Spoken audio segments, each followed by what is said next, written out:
بسم اللہ الرحمن الرحیم الحمدللہ رب العالمین والصلاة والسلام علی سید الانبیاء والمرسلین۔ معزز صافی بھائیو، آپ کو بلانے کا مقصد آج ضروری کچھ گزارشات تھیں جو ملک و قوم کے حوالے سے تھی، اور وہ جو گزشتہ تقریباً 1 سال سے ہمارے اوپر حکمران مسلط ہیں، جن کو رجیم چینج کے نام پر پاکستان کے اندر لانچ کیا گیا، اور جو اس وعدے کے اوپر آئے تھے پاکستان کے اندر کہ ہم اپنے کپڑے بیچ کر قوم کو سہولتیں فراہم کریں گے، انہوں نے اپنے کپڑے کیا بیچنے تھے بلکہ قوم کو جو فطری لباس پہنایا گیا ہے، یعنی کہ ماس اور گوشت، وہ بھی نوچنا شروع کر دیا ہے۔ اور جن کے دعوے بلند و بانگ تھے کہ اسحاق ڈار صاحب پاکستان میں آئیں گے اور پاکستان کی معیشت اس رو میں بہنا شروع ہو جائے گی کہ یہاں ہر کوئی خوشحال ہو جائے گا، یہاں 2 وقت کی روٹی لوگوں کو آسان ہو جائے گی، غریب خوشحال ہو جائے گا، لیکن غریب کی بدحالی اور زبونحالی اس نہج تک جا پہنچی ہے کہ وہ جماعت جو ایک دینی عقائد اور دینی اقدار کے حوالے سے اپنا موقف رکھتی ہے،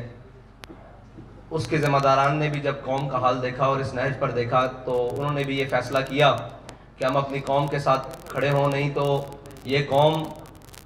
جس میں بہت سارا دم خم تھا اس کو بھوک سے مار دیا جائے گا، اور اگرچہ وہ جمہوریت کے نام پر مار دیا جائے اور اگرچہ وہ مفاہمت کے نام پر، لیکن ساری چیزیں قوم کو بالآخر بھوک فراہم کر رہی ہیں۔ اور اس وقت جتنے بھی آنکڑے لائے جائیں، یعنی کہ ملائے جائیں، آنکڑے ملائے جائیں اور جتنے بھی اشاریے اوپر نیچے کیے جائیں، بالآخر نتیجہ یہی ہے کہ قوم کو 2 وقت کی روٹی بہت مشکل ہے اور ان کا گزر اوقات بہت مشکل ہے۔ بلکہ کل جو ایک قوم کے سر پر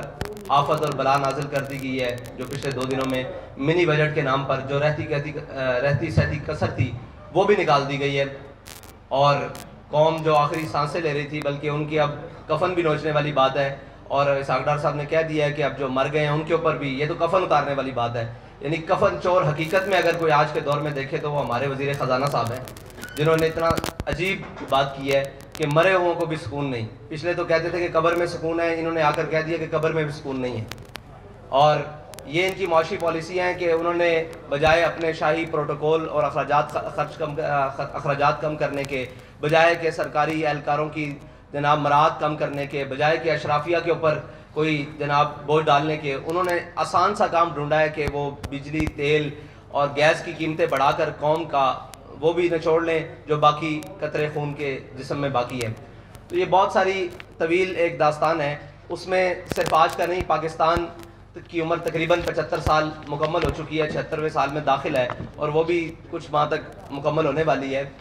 75.5 سال کا پاکستان جو ہے وہ آج 23ویں مرتبہ IMF کے دروازے پر پھر کھڑا ہے، اور پاکستان کے قرضے جو پچھلے 1 سال میں 23% بڑھ چکے ہیں، اور تقریباً آج کی جنگ اخبار کی رپورٹ کے مطابق تقریباً پاکستان 50,996 ارب تک مقروض ہو چکا ہے، اور اندرونی اور بیرونی جو واجبات ہیں، قرض ہیں، وہ ایک علیحدہ ہے، اور مہنگائی جو تھی وہ 12.3% تھی پچھلے سال، اور جو اب بڑھ کر 25.3%۔ یہ سارے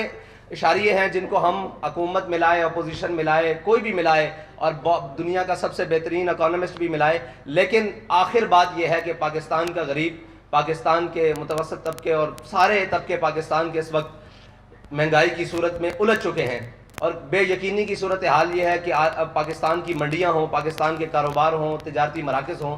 ہر کوئی پریشان ہے کہ کسی بھی چیز کو استحکام نہیں ہے۔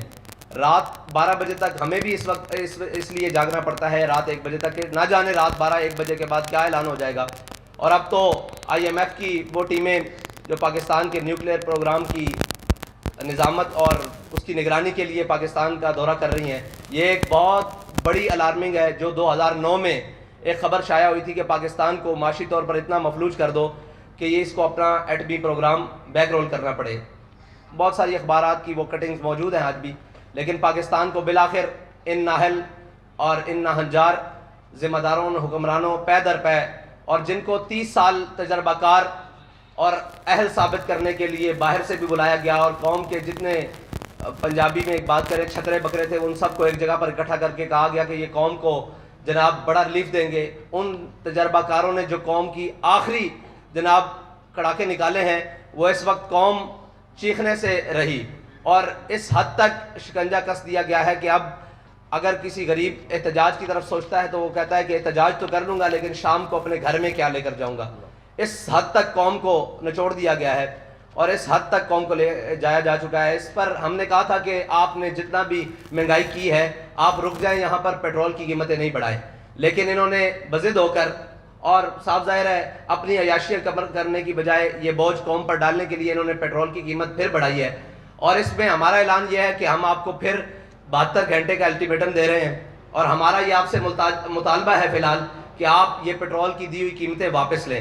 ورنہ 72 گھنٹے بعد ہم وہ اعلان کرنے پر مجبور ہو جائیں گے جس کے لیے تحریک لبیک پہلے بھی جانی جاتی ہے. تو ہمارا انشاءاللہ وہ اعلان بھی 72 گھنٹوں بعد آ جائے گا, اس کے لیے میڈیا کی ضرورت نہیں پڑے گی, ہم انشاءاللہ اعلان کر دیں گے. آج اس لیے بلایا گیا ہے کہ ہو سکتا ہے بعد میں یہ کہے کہ جی ہمیں وقت دیا جاتا, ہمیں یہ کیا جاتا. آپ کو 72 گھنٹے کا حکومت پاکستان کو تحریک لبیک پاکستان الٹیمیٹم دیتی ہے کہ 72 گھنٹے کے اندر یہ قیمتیں جو تھیں وہ 14 فروری کی رات تک واپس لے کر آئی جائیں, یعنی کہ 250 روپے پیٹرول, یہ جو 22 روپے قیمت بڑھائی گئی ہے. اور عالمی منڈی میں بھی تیل کی قیمتوں میں استحکام آیا ہے, لیکن پاکستان کی ان ناجار اور جو بظاہر تجربہ کار ٹیم ہے اس نے پاکستان کے وہ سارے معاملات, اور لوگ کہتے ہیں جی کہ خریدا ہوا مہنگا ہے, تو اگر خریدا ہوا مہنگا ہے تو آپ حکمران کس بات کے ہیں, آپ کو حکومت کس بات کی دی گئی ہے اگر آپ ریلیف نہیں دے سکتے؟ اور اگر آپ ریلیف نہیں دے سکتے تو یہ قوم کی جان چھوڑیں. اور ہم تو انتظار کرتے رہے کہ شاید کسی کو اپنے اقتدار کے علاوہ قوم کے بھی خیال آئے, لیکن کچھ جیل کی جانب چل پڑے اور کچھ جناب قوم کے کپڑے اتارنے کی جانب چل پڑے اور قوم کو نوچنے کی جانب چل پڑے. اس لیے تحریک لبیک پاکستان نے فیصلہ کیا ہے کہ وہ میدان عمل میں رہ کر قوم کے ساتھ انشاءاللہ کھڑی ہوگی. ساتھ بھائی اگر 72 گھنٹے کا آپ نے فنانس منسٹر کو جو وقت دیا ہے, اب اگر نہیں ہوتا تو کیا پھر آپ کوئی نیا مارچ کرنے جا رہے ہیں یا کوئی تھریٹ آئی؟ جی نہیں, یہ تھریٹ نہیں ہے, ہم نے الٹیمیٹم دیا ہے. اس کے بعد تحریک لبیک اپنا احتجاج بھی ریکارڈ کروائے گی اور اپنا جو بھی اس کا اگلا لائے عمل ہے وہ 72 گھنٹے بعد اعلان کر دیا جائے گا. اس میں یہ ہے کہ ہم اپنے کارکنان سے کہتے ہیں کہ آپ قوم کے پاس جائیں اور ان کو بتائیں کہ یہ آپ کے مفاد کے لیے تحریک لبیک پاکستان نے اتنا بڑا قدم لیا ہے اور آپ ساتھ کھڑے ہوں, اور ہر شخص کے پاس, تاجر, کسان اور ہر تنظیموں کے پاس جائیں اور انہیں جا کر بتائیں کہ جو بھی تحریک لبیک کی کال ہو آپ اس کے اوپر لبیک ہیں. السلام علیکم سر, یہ بتائیں کہ بٹوین دی لائن آپ نے ہمیں بتا دیا کہ آپ کیا کرنے جا رہے ہیں, کیا اس طرح کے موٹر ویز یا قومی شاہراہیں بند کریں گے یا کوئی اور اس طرح کا لائن عمل ہے؟ نہیں, ہم ہر وہ کام کریں گے جس سے قوم کو فائدہ حاصل ہو. سر ہم آپ کے پاس خبر لینے آئے ہیں, تھوڑا سا اشارہ تو بتائیں نا. جی آپ کو خبر دے کر جا رہے ہیں کہ 72 گھنٹے بعد آپ کو بہت بڑی خبر ملے گی. اور کوئی سوال نہیں؟ بھائی کیا آپ سمجھتے ہیں کہ موجودہ ملکی حالات میں جو اکانومی کی سچویشن ہے, ان حالات میں پیٹرول مہنگا نہیں کرنا چاہیے تھا گورنمنٹ کو؟ آپ کو نہیں لگتا ہے اس کے علاوہ گورنمنٹ کے پاس کوئی آپشن نہیں تھی, کوئی ایمائٹ سے ڈیل میں نہیں ہو سکتی تھی؟ میں نے آپ کو قوم کے پاس, حکومت کے پاس کافی سارے آپشن موجود تھے, صرف پیٹرول, بجلی اور نام کے گیس مہنگا کرنا یہ آپشن نہیں تھا. آپشن موجود ہے کہ کم از کم پاکستانی جو حکومت ہے اس کے پاس کم 1.25 لاکھ کے قریب گاڑیاں ہیں جو استعمال ہوتی ہیں, اور ہر گاڑی کا جو ڈیلی کا پیٹرول ہے وہ 50 لیٹر سے اوپر استعمال کنزمپشن ہے. تو یہ اگر اپنی شائع خرچیاں کم کر دیں اور مریم نواز صاحبہ کو اگر ڈپٹی وزیر اعظم کا پروٹوکول ختم کر کے 1-2 گاڑیوں پر گزارا کرنے پر کر دیا جائے تو قوم کی بہت ساری بچت ہو سکتی ہے.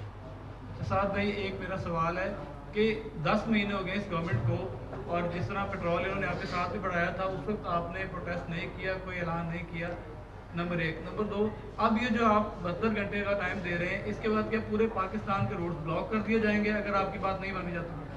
جو بھی ہوگا انشاءاللہ وہ آپ کے سامنے ہوگا اور قوم کے مفاد میں ہوگا, قوم کی مشکلات کے لیے نہیں ہوگا. اور جو پہلے اعلان نہیں کیا تو یہی بات ہے کہ اگر ہم پہلے اعلان کرتے تو آپ کہتے کہ جی گورنمنٹ کو دیکھنے نہیں دیا گیا, ان کو چلنے نہیں دیا گیا, ان کو ہم نے پورا موقع دیا اور پوری قوم نے موقع دیا کہ شاید یہ کچھ کر سکیں, لیکن انہوں نے کچھ بھی نہیں کیا. اور شاید یہ اپنے کپڑے بیچ دیں, شاید یہ اپنے اثاثے بیچ کر پاکستان کے خزانے میں جمع کروائیں, آدھے, پورے تو نہیں آدھے, لیکن انہوں نے کچھ بھی نہیں کیا بلکہ مزید قوم کا نقصان کیا. تو اس لیے ہم اعلان کرنے پر مجبور ہو گئے. میں بتا چکا ہوں کہ ہم آخری حد تک دیکھتے گئے کہ پاکستانی کی حالت کیا ہے. جب ہم نے دیکھا کہ اس کے پلوں سے پانی گزر چکا ہے تو اب ہمارا میدان میں آنا پڑتا ہے. سر یہ حکومت سے اگر آپ بچت کی توقع کرتے ہیں تو اس کے اقدامات بھی یقیناً کوئی نظر آنے چاہیے. ان کے تقریباً 100 کے قریب وزیر ہیں,